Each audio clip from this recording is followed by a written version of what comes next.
পৌষ সংক্রান্তির দুদিন পরেই আমি পুলি পিঠে বানিয়েছিলাম। স্পেশালি আমার মায়ের হাতের পুলি পিঠের রেসিপি তোমাদের সঙ্গে ছোট্ট করে শেয়ার করি। চলো, ভিডিওটি দুদিন আগে করলেও আমি ঠিক টাইমে শেয়ার করতে পারিনি, কারণ পাখির দুদিন ধরে খুবই জ্বর আর প্রচণ্ড শরীর খারাপ।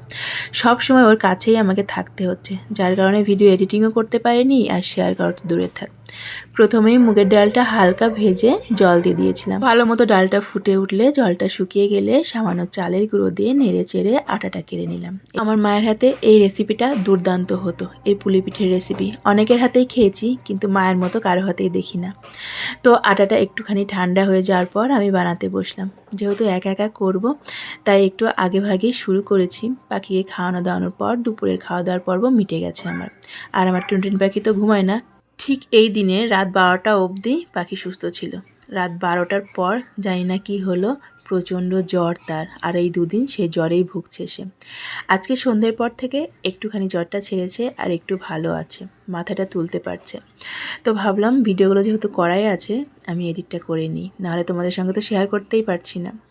তো পুলি পিঠেগুলো আমি বানাতে শুরু করে দিয়েছি। আর বাড়িতে এইসব ধরনের কাজ হলে পাখির টাইমটা খুব ভালো মতোই কাটে। এই আটা, ময়দা বা ক্লে এই জাতীয় কিছু জিনিস পেলে পাখি সারাটা দিন ওগুলো নিয়েই কাটিয়ে দেয়। বিভিন্ন ধরনের জিনিস বানানোর চেষ্টা করে। এই যেমন এখনও রুটি বানাচ্ছে। পরপর অনেক রকম জিনিস বানিয়ে বানিয়ে সে আমাকে দেখাচ্ছিল। আর ওটা দেখতে দেখতেই পুলি পিঠেগুলো কিন্তু বানানো হয়ে গেল আমার। আজকে এই পিঠেগুলো বানানোর সময় খুব বেশি করে যেন আরও বেশি মায়ের কথা মনে পড়ছিল। কারণ আমাকে মা সব সময় বলতো, কতটা কি পরিমাণ দিচ্ছি, কতটার কি পরিমাপ, সেটা একটু ভালো করে দেখে নে, আর কখন কোনটা নামাতে হবে। কিন্তু আমি সেগুলো কখনোই দেখতাম না। বলতাম তুমি তো আছো। আমি শুধু যোগাযন্ত্র করে দিতাম আর কি, মার হাতে হাতে কাজগুলো করে দিতাম। কিন্তু রান্নাঘরের মেন কাজটা সবসময় মাই করতো।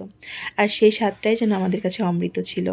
তো আজকে আমি পিঠেটার ধরন ঠিক জানতাম, কিন্তু ওই যে পরিমাণ কিছুই জানতাম না। আর এদিকে গল্প করতে করতে পিঠেগুলো ভাজাও হয়ে গেল। আর গরম গরম এই ভাজা পিঠেগুলো যে খেতে কি দারুণ লাগে সেটা বলে বোঝাতে পারবো না তোমাদের। আর অবশেষে এখানে আমি চিনির শিরা করতে নিয়েছি। এই পিঠেগুলো চিনির শিরাতে ফেলে ভালো মতো মাখিয়ে ওপরটায় হালকা চিনি ছড়িয়ে দিতে হবে। আর এই চিনি ছড়ানোর সময় সব সময় মা বরাবরই আমাকেই ডাকতো যে চিনিটা ছড়িয়ে দিয়ে যা। আর এই কাজটা নাকি একা হয় না, নিজে হাতে যখন সবটা একা একা করছি তখন বুঝতে পারছি সত্যি কিছু কিছু কাজ আছে যেগুলো একা হয় না, একজন মানুষ পাশে থাকলে খুব সুবিধে হয়। এই যে আমি যখন চিনি ছড়াতে যাচ্ছি, শিরাটা একটু টেনে গেল। অবশেষে পিঠেটা কমপ্লিট হলো। পিঠে হয়েছে বলবো, কিন্তু মায়ের মতো হয়নি। ওই রেসিপিগুলো, ওই স্বাদগুলো যেন মায়ের হাতেই সব থেকে সেরা হয়। তো এই যে আজকের আমার পুলি পিঠে, তোমাদের কেমন লাগলো জানিও।